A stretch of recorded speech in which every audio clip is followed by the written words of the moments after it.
Season 1, Episode 12 of the Grave Consequences podcast. I am Caleb B, and that is where you can follow me on Twitter. Please follow the show at GC_cast. Follow Social Suplex at Social Suplex. And as always, please check out my other work, Eddie and Caleb's Hero Cast. We drop episodes every Wednesday. We need to get those listens up. In fact, I believe this Wednesday we have, I don't want to botch it, Tank Girl is going to come out. So that was a fun little review that we had there. But today, this order of business on November 7, just for posterity, is Season 1, Episode 12 of Lucha Underground. The episode is titled They Call Him Cage. So I have a suspicion this episode is going to be centered around Mil Muertes for some reason. Greg, that is a good guess. Greg, how are you today, sir? Pretty good. Just enjoying my Saturday. We're recording a day late because I took a while to watch the episode, but yeah, I'm doing pretty good, man. How are you doing? I'm doing great, man. It actually worked out because yesterday, like health-wise, I wasn't in a good spot. I hadn't been taking my CBD, so sometimes my acid reflux, when it goes untreated, I can get a little spotty at times. So I'm glad things worked out as they did. I'm having that too. Really? Yeah, it runs in my. I was fasting for 24 hours to try to get rid of it because everything I ate was just killing me. Mm-hmm. I've been in pain for the last 4 days, so that's crazy that we both had it. Man, it's like we're kindred spirits or something. It's probably the election getting to us. Yep. That's over until it's not. So awesome. Let's get into this episode, man. So the very first thing we get Dario Cueto talking to Cage, and he says, "You know what, man? You didn't just take the bull by the horns. You took the bull by the huevos.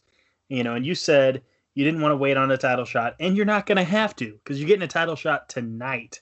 Now, what did you think of this face-off of Dario Cueto and Cage? It did its purpose, or it served its purpose. Cage is getting his title shot. He's, the new bully in town, so he's pushing things around, and Dario likes that, so he's giving him his title opportunity. I mean, this is didn't Prince Puma fight Phoenix last episode for defending his title? Was it last Yeah, it was last episode. This is going to be like the second night in a row that he's had to defend his title, so it's not too fair for Puma. Especially since he got attacked by Cage last week. But, I mean, Dario's the boss, I guess. Yeah.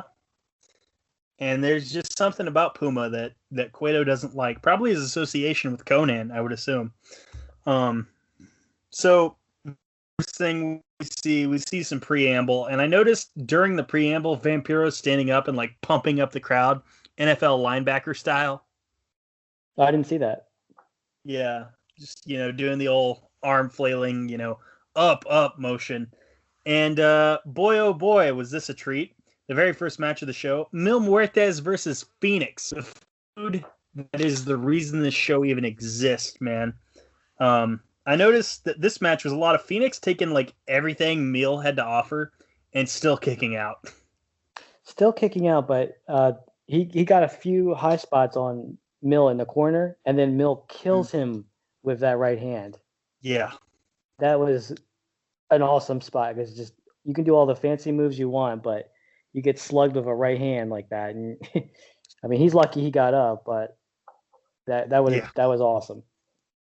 I did. I like the finish too. So basically, Mil kind of beat himself because Mil landed a superplex, and then as they were coming, right after they came down, Phoenix actually repositioned himself to hook the leg.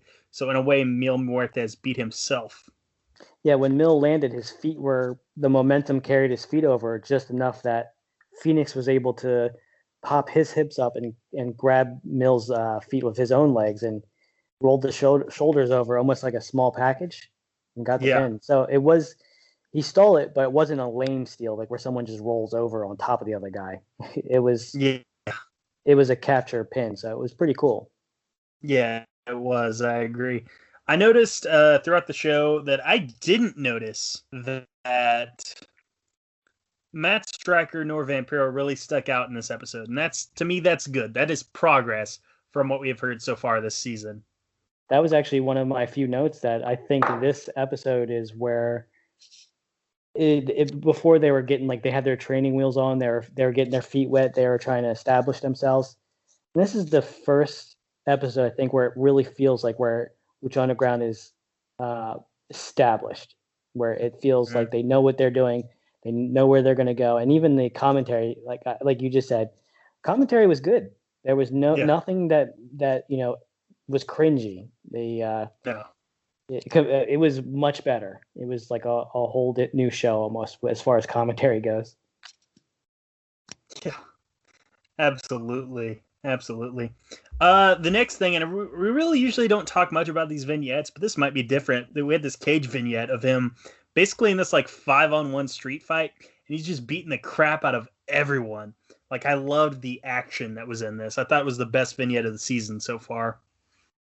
Lucha Underground, and I've said this before, their vignettes, like they do fight choreography, and it's something that other promotions, like especially like I said, since COVID, I don't know why they take advantage of it, especially big ones like WWE. I gave them an extra W, but you can't always just wrestle in the background and have it look good. Sometimes it's gotta look like a fight, and this was a street fight. Like there was bottles being broken, people were getting just thrown over into a truck. Yeah. And it looks awesome. It's a good way to get someone over without having to put him in a match. Yeah. Now, was it a cinder block or was it a bottle that someone broke over Cage's head and he no-sold? It was a bottle. Okay. Yeah, I was going to say the cinder block would be insane, but that'll come into things later. Yeah, this was just awesome, dude. Awesome. What was not so awesome, they did, yeah.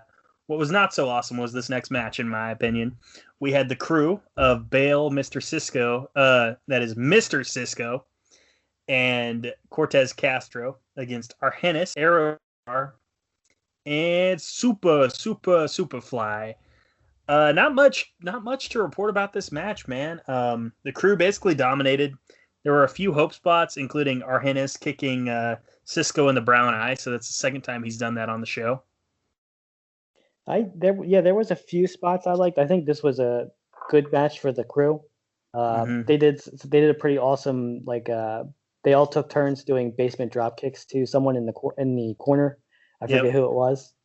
And Aerostar, I keep forgetting how awesome he was. He does the splashes that I like, where you kind of like Rey Mysterio does, where you actually land on them with your body. Like he just goes flat. And he also did I forget who got on the crew, got up to the turnbuckle. He was going to dive onto people on the outside. Well, Aerostar jumped on the ropes and Hurricane Rana give him a Hurricane Rana that threw him into the people down on the ground, which was awesome. That stuck out. That was insane. But yeah, not a lot to report about that match, though, man. The crew won. Of course they did. They're on a hot streak right now. They just dumped Big Rick is his name. There we go. I had his name there for a second. They got to keep You know what strong. I didn't like? You know what I really didn't like? What? The Prince Puma and Vampiro interview. You know what? It's not that I didn't like it. It was just Conan speaking for Puma the whole time, and then it turned into Vampiro trying to start a storyline beef with Conan, and why? Yeah. No, it's. Oh man, yeah. Why? You guys are like, Conan came in here with a cane. I don't want to see y'all beef. Yeah, and it's supposed to be about Puma. Like you could tell the storyline that Conan is maybe using Puma, which he is. Taking advantage of him. But then don't make it Vampiro against Conan. Make it Puma against Conan. I don't know. Vampiro, I think, is just someone that's obsessed with themselves. Maybe he is. Yeah, Vampiro. As far as I'm concerned, some people might say Mil Muertes, or in later seasons, there's someone they definitely might say. But, there's a few prospects later on in the season they might say is like the biggest heel of the show. As far as I'm concerned, so far the biggest heel of the show is Vampiro. Like, he is the closest we have to like early days TNA Jeff Jarrett right now. and he doesn't even wrestle. You know what? You're right. He's almost like a Vince McMahon if he didn't run the company. Yeah. He'd try to be making everything about himself. Mm-hmm. Mm-hmm. I just can't wait until someone kidnaps Vampiro's daughter on the show. Um, next up, Brian or what do I call him? Brian. He's not Brian. Cage versus Prince Puma for the Lucha Underground Championship. This was a lot of, to me, I didn't take a lot of notes on the match itself. I mean, the match was impressive. You know, it's Cage and it's Ricochet, and they're gonna beat the crap out of each other, and they're gonna be really impressive while they do it. But I noticed like Cage, he got to a point where like it seemed like he couldn't put him down, so he just got frustrated. He's like, "Screw this!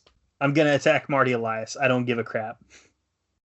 Yeah, he pushed him into the ropes that made because Puma went to the top, so he pushed the ref into Yeah, the ropes that made Puma drop. And that was one thing, but then the ref yeah, was like, getting in his face, and he just got frustrated and kicked Puma in the balls. And it was, yeah, he didn't lose per se to Puma, but he did get frustrated that he couldn't put him away. His yeah. ego got in the way. He definitely didn't get the winner's purse. That's for sure. Um, I noticed that Cage hit. I think he goes on to call it Weapon X, but he Yes. hit Weapon X right on the Aztec seal. That was a nice touch for sure. I love that they keep doing finishes on the seal. Yeah, they edited it a little bit. I think Puma fell too far down Oh yeah, yeah, and then he finished it, but because he gets yeah. him in that. Do you know what that move is called when you get him on the back? Sorry, no. Is it a gory bomb or something? Yeah, there we go. He does that, but he flips them around, and then while he's still holding them in the air, he does which is basically a Sister Abigail or a Blade Runner onto the Yeah. ground. It's a cool move, and it's a good finish. But that was it. And then I think Conan got in there, and he beat up Conan, and Conan bladed, and it was a great episode, but nothing super Oh, significant happens yet. oh, what? Nothing super significant. You're gonna walk right past the thing that I referred to happening in Cage's debut, but I was mistaken by a week. It turns out, Cage literally tore the belt in half. You're right. Yeah, that was cool. That was insane, bro. And then he spits on the belt. Then he spits on Conan. Conan is a bloody heap, and Cage is just like Puma's down. It's trouble in the temple, man. It's trouble in the temple. And I like the nice touch because we go to a cinematic after this of Cueto in his office who's like pulling down a blinder, down a blind, as it were, so he can see what's going on. And then all of a sudden, unknown angry Asian lady comes in. He should know her because he hired her. She was in his staff last week. Yeah, I wonder if her name might have been Savannah. That being said, that's a joke I'll explain off the air. That being said, she's looking for a man, and Cueto says, "Well, who? Like, give me a name, give me a word, give me something." And she says, "I have one word for you, Matanza." And Cueto's eyes don't give anything away, but I feel like he is, because he says, that word doesn't mean anything to me. I don't know who you're talking about. But I feel like Cueto is hiding something. Yeah, I think he knows. Call it a Yeah. hunch. Yeah. Well, I mean, give away spoilers on this show for maybe the one person listening who is watching this with us for the first time. But yeah. Um, man, this was a quick episode. So before we go to the ratings, I want to ask you, so far, just taking these first 12 episodes into consideration, who is your favorite character on the show so far? Probably Puma. Really? Yeah, I was gonna say See, Mariachi El Loco, but he's not in there enough. yeah. No, I mean I like Puma. Like he's a good white meat baby face, but like that only goes so far for me. And I mean, my favorite character, I mean, everyone loves to hate him. He's such a dick. And he's the proprietor of the promotion. It's Dario Cueto, man. It's El Jefe. It's gotta be. I can see that. I mean, there's so many like Mil Mortes is a good answer. Phoenix. Yeah. At 12 episodes, Pentagon's not there yet. Yeah. And a lot of people that will later become my favorites have not shown up yet. Yeah. And to me, like, Phoenix is honestly at this point a better white meat baby than Ricochet. You know what? I think you're right about that. Like they chose Puma, Mm-hmm. but I mean the podcast is named after a match Phoenix is in. Yeah. I will put it this way, like, and now granted, I didn't really watch much ECW, I was too young. But I get strong like ECW Tommy Dreamer vibes off of Phoenix so far. I don't know about Tommy Dreamer, but I watched a lot of ECW because they had the DVDs that came out after a while, and I went back and I watched them. When I say Tommy Dreamer, like, I am not taking anything into consideration other than the way the character is portrayed. Then yeah, I can agree with that. Yeah. Because no, like Tommy Dreamer isn't going to do a quarter of the stuff that Ray Phoenix is capable of. Yeah, I was gonna say like a Sabu might be closer. Yeah. But yeah, I can agree with that. Oh, before because this is kind of a quick episode, so let me ask you this: Yeah. how comparable is Brian Cage to Scott Steiner? Oh my God. Brian Cage is like, God, he's like a better version of Scott Steiner in that he is much more. And Scott Steiner was an athletic guy. There's a reason the movie is called The Frankensteiner. That being said, like Brian Cage is just so capable. Like, has he done a 619 yet, or is that going to come later? He did a moonsault. In this episode. Like Cage is an athlete above athletes. Like he shouldn't be able to do the things that he is capable of given his size. Yeah, it's like he has the size that Scott Steiner eventually got to without the freakish muscles. Yeah. But he's also able to do the agile things that agile Scott Steiner could do in his prime. So he's kind of like the best parts with no insanity yet. Exactly. Yeah. Not so far. If he can do a math promo, he's gonna be my favorite. He just needs to get there. He did an interview with it was Chris Van Vliet. He did an interview with him, and Chris Van Vliet had him do a Steiner math promo centered around Lucha Underground, and it was really good. It was really funny, man. He's a good package. I think eventually, like most wrestlers will get an injury or they'll just get wear and tear, and he's gonna have to know when he can't do those moves anymore. Yeah. So he doesn't hurt himself because he is so big that you don't want him doing like a Brock Lesnar where Brock Lesnar almost killed himself. You just got to know when you're not able to do that. Yeah, I mean, there's a reason that when Scott Steiner came back to WWE in 2002, like he was mostly just throwing suplexes the whole time. Yeah, there's no. He did I think he did a Frankensteiner in TNA. Well, he did like an elevated Frankensteiner, like from the top rope. That's fine. Yeah, it is. No, don't get me wrong. For his body's so broken and he can barely move. I think his leg doesn't work, right? Because of that ankle injury. I think so. Yeah. He's basically like Zach Gowen almost, and so him doing a Frankensteiner is, it's impressive. Oh man, Scott Steiner, what a guy! Scott Steiner's a guy. I'm glad he was in the NWA when he was last year. He was? Yeah, he did a couple of spots for like on behalf of Nick Aldis as what the hell was Nick Aldis' stable called?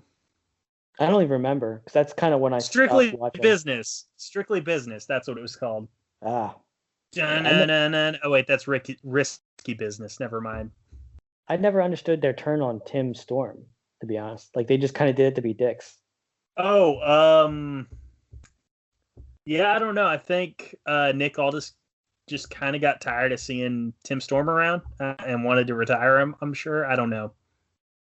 It was a weird story. Man, I haven't been watching the UWN shows, but I need to. Oh man, because I have heard. I don't know if it's true, but I have heard that Serena Deeb and Thunder Rosa's match for the title was really good. I can see that. I mean, Thunder Rosa and Serena Deeb are really good. Yeah. Serena Deeb had a good match on AEW with I forget that girl's name, but she was in Stardom. Oh my God, I can't remember it right now. James is gonna kill me if he listens to the show. Well, I had to ask him earlier, so he wouldn't kill Yeah. us. Layla Hirsch, is that her name? Yes, yeah. There we go. Yeah, There it we was a good go. match. A lot of good wrestling. Yeah. Oh yeah, that's what I'm told. It was good. Oh, did you watch the NXT match with Walter and Dragunov? No, I need to. I need to so bad. I know Dude, I said that last week, but I need to. It's one of the most brutal matches I've seen in a while. It made headlines for being one of the more brutal matches. You got to see it. I believe you. I believe you. So, how about a 1 to 10 rating on this last episode of Lucha Underground? Where would you land? Why don't you go first? Because I'm not sure how I feel. Okay. Well, I mean, this moved the plot along, but and the matches were good, but it just I don't know, something was missing. It's like maybe that there was no Johnny Mundo, or maybe that like there was very little Dario, or unknown angry Asian lady. Maybe we need to hear more from her. All that being said, I mean, I'm gonna go honestly because the action was good. The action was very good. I'm gonna go 7.5. I'm good with that. Oh, thank you. I'm glad you approved my rating.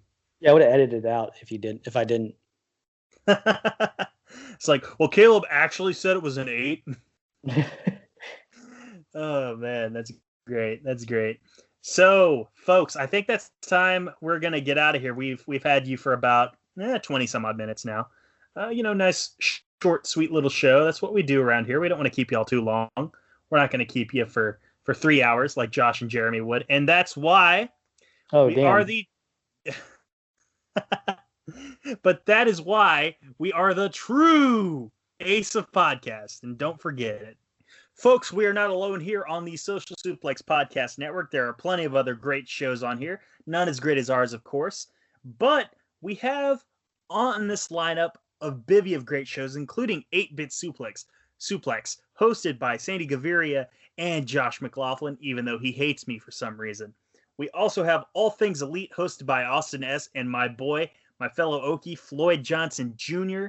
Again, that's All Things Elite. That covers AEW, and it does it in a damn good way. We got Get in the Ring, DJ Cooks, great host. Also, he hosts a show called The Great Match Generator, and I believe once or twice you've been on that show, if I'm not mistaken, right, Greg? I was on the first one. We've also got Grown Men Watch This Shit. Again, that's James Vanderbeek and Chris Bryan. Two great guys, in my opinion. Another show, New Japan Centric, Keeping It Strong Style, hosted by Jeremy Donovan and the young boy Josh Smith. A couple of great guys, in my opinion.